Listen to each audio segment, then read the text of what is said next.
This is part 2 of Earl Slick's solo in Penalty Teacher.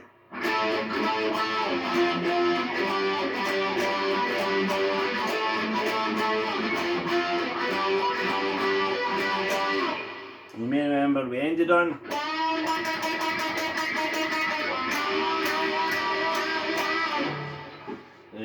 that's the 7th to the 9th. Yes, it's a full set bend, and the pitch goes, and there's a double stop 7 and 8, and you hear the phasing, right? So that's what I would term the end of part 1. I think there's going to be about, I don't know, 8 parts. This long solo. It's fantastic, right? So if we take this as being part 2, this is the way I kind of cut it up. I was going to say for ease of learning it, but there's no ease in this one, unfortunately, not for me anyway. So we then get this repeated A note times 2, but there's a healthy vibrato in it, so it's more like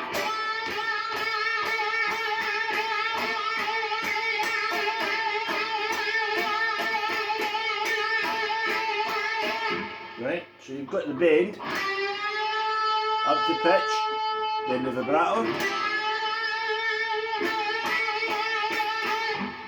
So that's on the 8th fret of the B string. You could do it on the 12th fret of the G.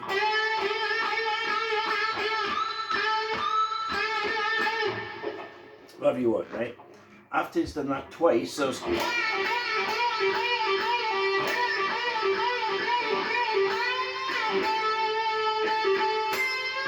right?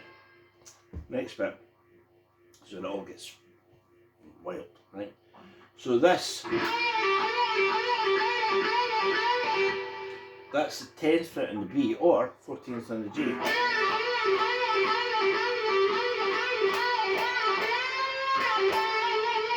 And you'll see there the pitch of the bend goes from a tone to a tone and a half. So we get this.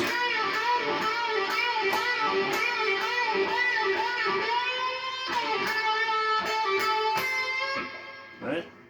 At this point, I think most guitarists, we are prone to say, oh, there's a lick in this I've never heard in anything else. I certainly say that stuff all the time, particularly if someone, you know, I really like Ray Gomez, tends to play stuff that, you know, I've really never heard anyone else. Correio Stitches, same, Gary Moore, it's pretty much all your favourites, you know.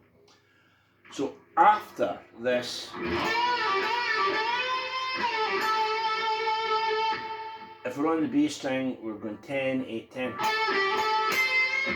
Push the A to C slightly sharp. And then Earl Slick played.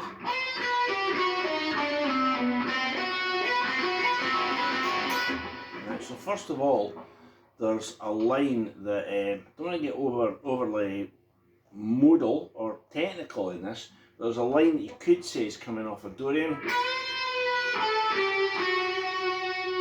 but then it's a flat 5, so right, and we're looking to get down to that position. I think that's where he played it. I mean, there's other places you could certainly play it on the board, there always is, but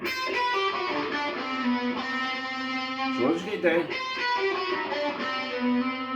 and that's the first note of a triplet. So we're going 8, 8, 7, 8, 7, 8, 7, 5, 4, and then we're going to play these triplets in a row. Right, now I'm not jumping about here. I'm not, you know, because, well, that's like a 6 fret stretch, you know, which I couldn't manage anyway. And the notes there appear to be C. So it's 5th on the G string, 7th on the B string, F sharp, 7th on the high E.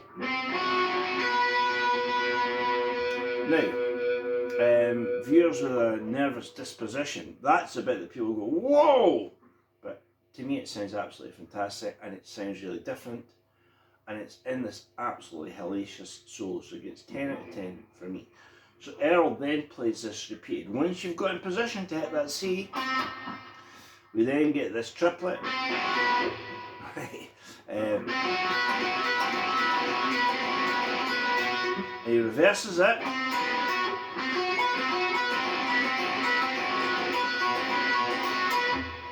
And that's the end of part 2.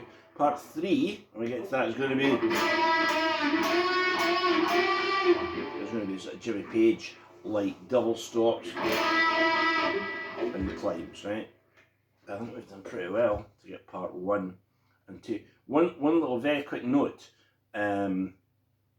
When Earl gets up to here, you're going to have that sound, right?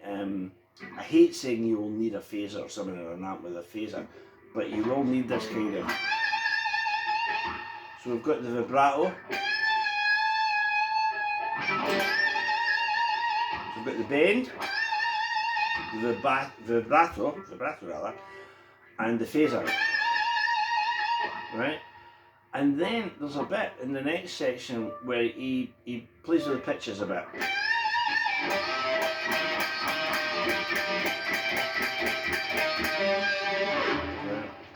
Again, that stuff to me sounds great. It's fabulous solo. So we've got part 2 done of Panic in Detroit from David Live by David Bowie. Amazing, legendary guitar solo by Earl.